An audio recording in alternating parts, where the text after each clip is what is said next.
अगर आपसे कोई पूछे कि यार तुम्हारे राज्य की फाइनेंशियल हालत कैसी है, तो आप क्या जवाब देंगे? ज्यादातर लोग कहेंगे पता नहीं यार, सरकार जाने। लेकिन अब जानने का तरीका आ गया है। नीति आयोग ने मार्च 2026 में एक रिपोर्ट निकाली है, फिस्कल हेल्थ इंडेक्स 2026, जिसमें देश के 28 राज्यों को उनके फाइनेंशियल मैनेजमेंट पर एक सीधा रिपोर्ट कार्ड दिया गया है। और जो नतीजे आए हैं वो तो चौंकाने वाले हैं। सोचिए, अगर भारत को एक बड़ा जॉइंट फैमिली मान ले तो हर राज्य उस फैमिली का एक मेंबर है। कोई ज्यादा कमाता है, कोई ज्यादा खर्च करता है, कोई कर्ज में डूबा हुआ है और कोई बहुत संभल कर चलता है। अब अगर फैमिली में कुछ मेंबर लगातार उधार पर चल रहे हो तो पूरी फैमिली की फाइनेंशियल हेल्थ पर असर पड़ता है। सोचिए एक पल, आप एक परिवार चला रहे हो। एक तरफ घर का खर्च है, ईएमआई है, बच्चों की फीस है और दूसरी तरफ इनकम है। अब राज्य सरकार भी एग्जैक्टली यही करती है, कमाती है, खर्च करती है और जरूरत पड़े तो उधार लेती है।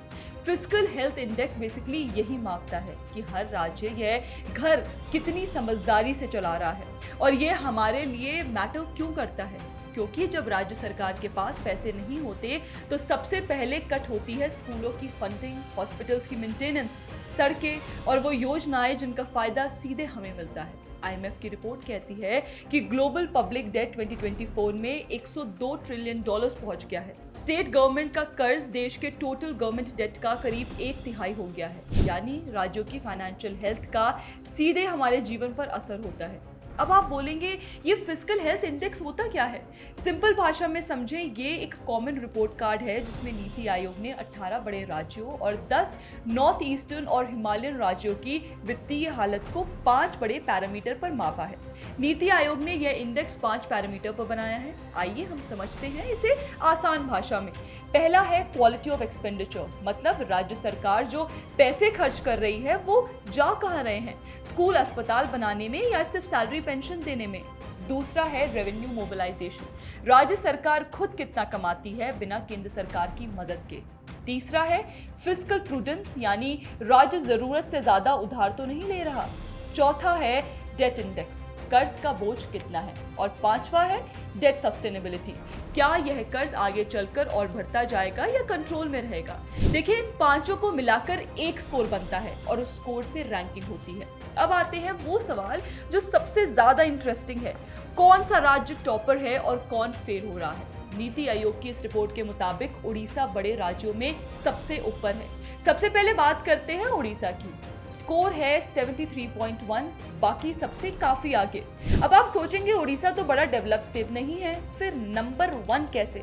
एक्चुअली यही इंटरेस्टिंग पार्ट है। एक्चुअली उड़ीसा ने अपना खर्च कंट्रोल रखा, कर्ज जीएसडीपी के 25% से नीचे रखा और कैपिटल आउटले यानी रोड्स इंफ्रास्ट्रक्चर पर पैसा लगाया। एक तरह से सोचिए, एक स्टूडेंट जो एवरेज इनकम वाले घर से है लेकिन बिना फिजूल खर्ची के पढ़ाई पर फोकस करे, वो रिजल्ट्स देता है। उड़ीसा ने वही किया। और अब बात करते हैं पंजाब की। रैंक 18, स्कोर सिर्फ 12.4। पंजाब वो राज्य है जिसे हम व्हीट बोल ऑफ इंडिया कहते हैं, जहां से देश की आर्मी का बड़ा हिस्सा आता है। लेकिन फाइनेंशियली हालत गंभीर है। पंजाब का डेट उसके जीएसडीपी का करीब 45% तक पहुंच चुका है। मतलब अगर पंजाब एक साल में जो कमाए उसका आधा सिर्फ पुराने कर्ज की किश्तें हों, तो नए हॉस्पिटल्स, नए स्कूल्स के लिए पैसा कहां से आएगा? और सबसे बड़ी बात, पंजाब का इंटरेस्ट पेमेंट्स उसके रेवेन्यू का 20% से ज्यादा खा जाता है। यानी हर 5 रुपए कमाओ, 1 रुपए तो सिर्फ कर्ज के ब्याज पर जाता है। अब यहाँ एक ट्विस्ट है जो बहुत इंटरेस्टिंग है। केरला जो एजुकेशन और हेल्थ इंडिकेटर्स में देश का बेस्ट स्टेट है, जहां लिटरेसी रेट 94% से ऊपर है, वो इस इंडेक्स में रैंक 15 पर है। क्यों? क्योंकि फिस्कल हेल्थ और सोशल इंडिकेटर्स अलग अलग चीजें हैं। केरला ने अपने लोगों के लिए बहुत अच्छे काम किए, लेकिन उसके लिए उसने जरूरत से ज्यादा उधार लिया। रेवेन्यू डेफिसिट पर्सिस्टेंट है, डेट बढ़ता जा रहा है।